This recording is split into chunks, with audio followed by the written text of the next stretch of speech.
Well, welcome back to the channel, guys. I hope you had a brilliant Christmas and New Year. Well, as good as it can be anyway. A real sort of rough and ready video this is. It's something I just shot on my phone on the 22nd of December. I managed to get on the river before these epic floods that you're seeing now. I've borrowed this footage from Wellingborough District Nene Angling Club. They shot some amazing footage. Look at this, just incredible. But the river was like this for most of the Christmas break, so I didn't get a chance to go on it. I have been on since, and the river's sort of back to normal now. But just before Christmas, I managed to get out, and I thought, oh, I'll go and do a nice floodwater chubbing video, which I did get. Obviously, the fishing wasn't great, but I did catch one. And I didn't expect it to rise as quickly as this. Literally the day after, the river turned into this mess. I think this is from like 24 hours after I shot this video, so it just shows you how fast this river came up. I hope you had a great Christmas, guys. Anyway, and just enjoy this video. It's like I say, it's real rough and ready, but you might pick up some tips, and we'll come back and do something a bit more polished next time. So thank you very much, guys, and enjoy the video. Welcome back to the channel, and as you know, I've been absolutely chub obsessed recently, going on the river, catching some lovely chub in wild conditions, wild rivers. It's just, you know, absolutely brilliant fishing. So I've been able to finish work a bit early. It's 22nd of December, they've let us have the afternoon early finish, and I've decided to come and try and catch some fish in a very, very flooded river. So let's just switch around. As you can see here, look at the state of this. Absolute torrent raging through. But I think with a bit of watercraft and a bit of intuition, a bit of knowledge of the venue, look at this, then hopefully we can find some fish and present us a nice stinky bit of meat perhaps right amongst them. So let's go find some spots. It's going to be a long walk. I've got to go, probably got a good 20-minute walk to get to where I need to get to, but we'll find somewhere to fish hopefully and try and catch on in this really coloured river that I think it stopped rising now, but it's certainly angry. So let's go and give it a go. Welcome, guys, and we're on the river, and it's right up to the bank. You can't really see it, but in this grass, the river, it's all up here.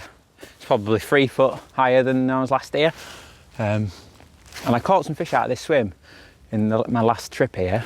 Obviously the river looks completely different, but I just wanted to use this swim as a bit of a gauge as to what might happen, and what sort of tackle I'll need. There's a lovely slack over there behind this tree, and I think if I can just put a nice smelly bait over there, then I've got a chance. I'm fully expecting not to catch anything here today, but you just never know, and unless you're here, you just never know. So what I'm going to go in with is a nice big piece of my favourite pepperami, so lovely smelly sort of hook bait. And I've got an 1.5 ounce bomb on and a size 4 hook. So a real man tackle, to be honest. You know, I can put on a big old, look at that.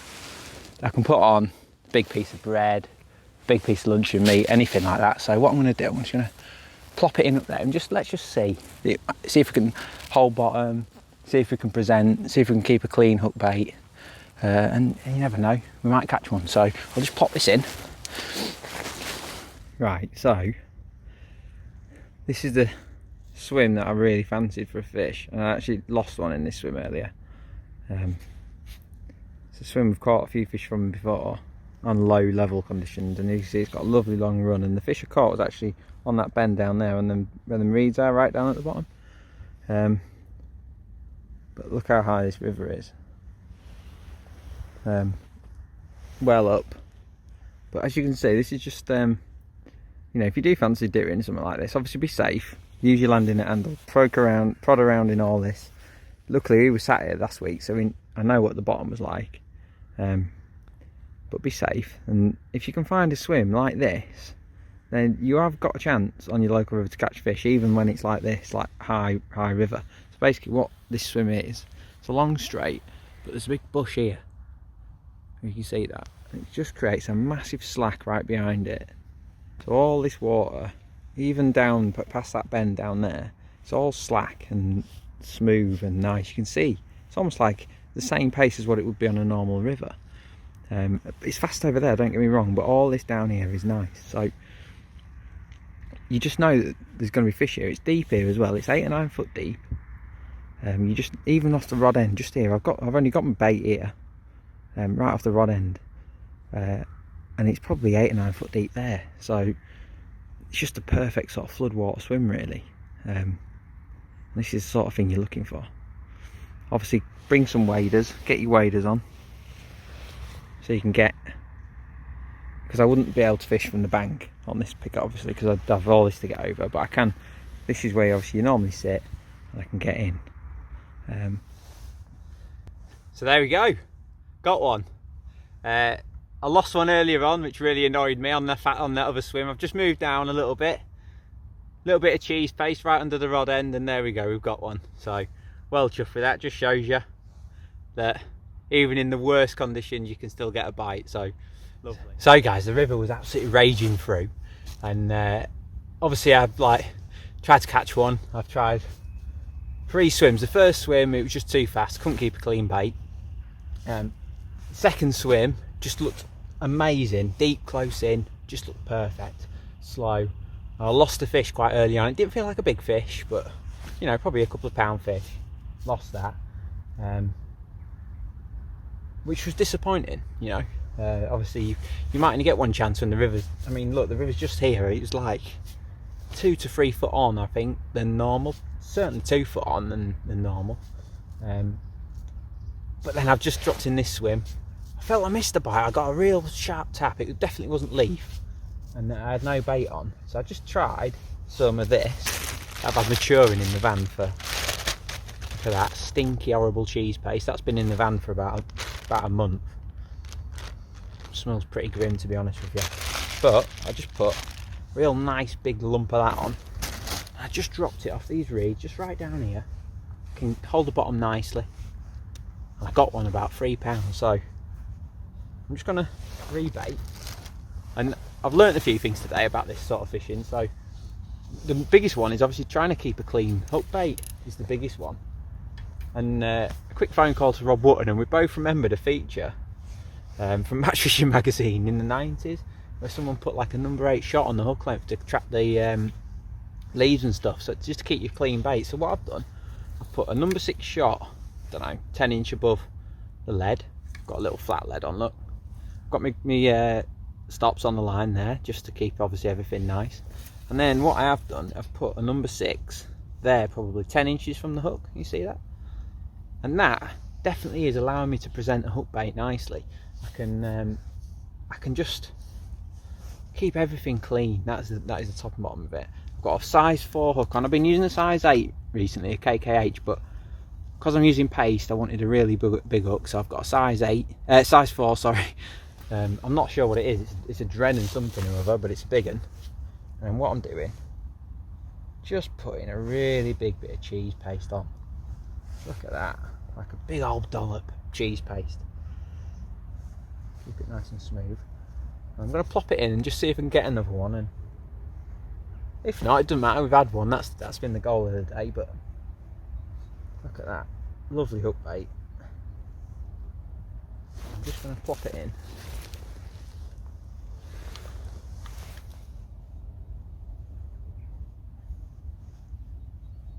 And I'll talk about the bite, because the bite was quite interesting. Let's just pop it in just down here. I'm literally just down here, so just give me a bear with me.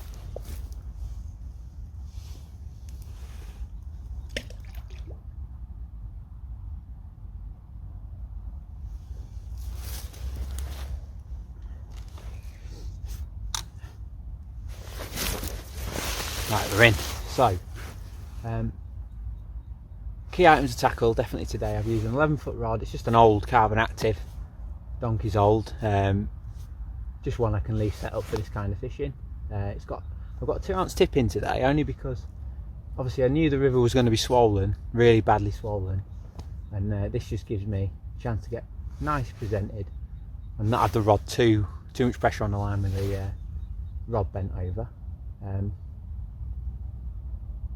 Might be the tap then. Just Turn that over so you can see the tip if we get one. Beautiful evening, like the chub o'clock now, and you know, it's 3 o'clock and the sun's obviously gone down. It's beautiful conditions, beautiful, absolutely beautiful, lovely to be here. And I found a swim in these reeds where there's obviously a fish hanging out, so I feel like on a lower river I could have put some mash in and probably caught a few fish here today. Oh, I think that was an inquiry then.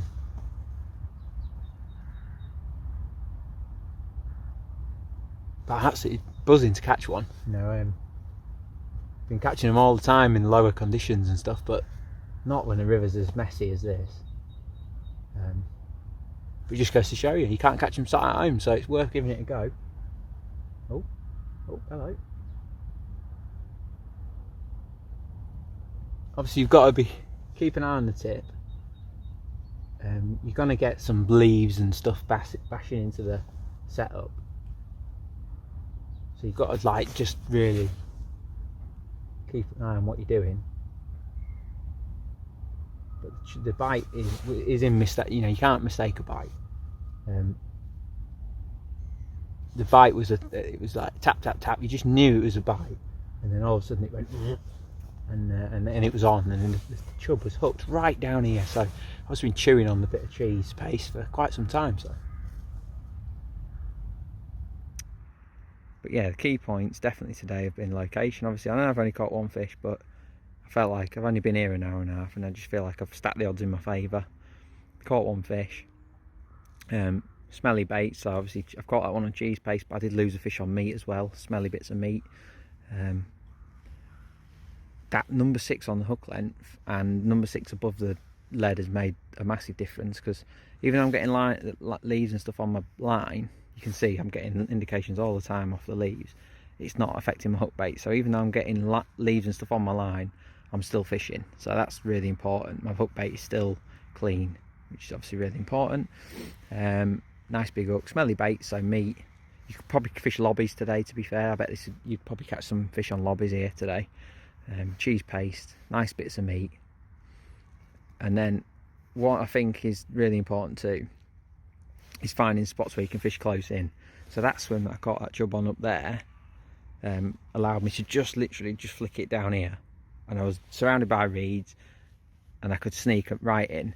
And this swim's the same. I could chuck all the way along this edge if I wanted to and not worry too much. The reason is if I had to chuck over, there's just too much line out gathering debris, and you just can't fish properly, you can't fish effectively. So just a few pointers. It doesn't look like I'm going to get another one now, to be fair. I think I've had my chance in this swim, and obviously I caught that one down there, so I'm well chuffed with that. So just to give you an idea of the river, that's the river obviously, right at the top of the bank. But it's falling because look, the field is all flooded. So just shows you how high it's been.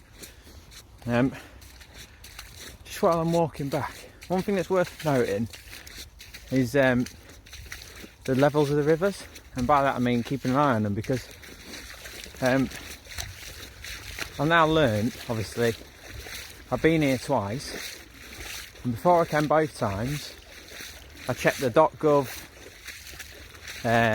river levels, and the first time I came it was at 1/2 metre and falling, and the river was just about fishable in with our normal, really deep it, just about fishable with our normal link ledges sort of tackle.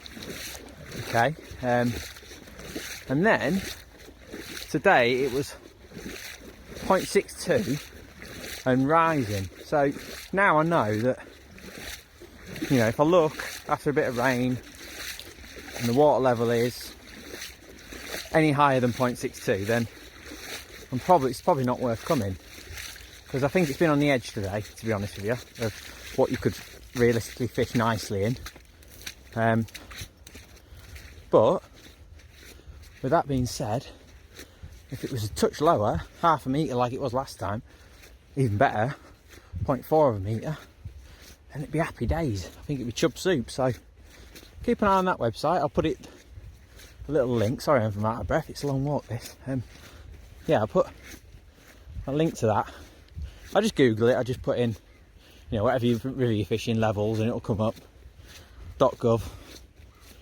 It's nice to use that .gov thing for something other than COVID, but yeah, just bear that in mind. Look at the fields here flooded. River's just there. But yeah, so you can keep an eye on the river, and now I know, having experienced it in 2 different conditions, what to look for. So yeah, a nice little tip that if you do want to go on these small rivers, because they do go up and down really quick.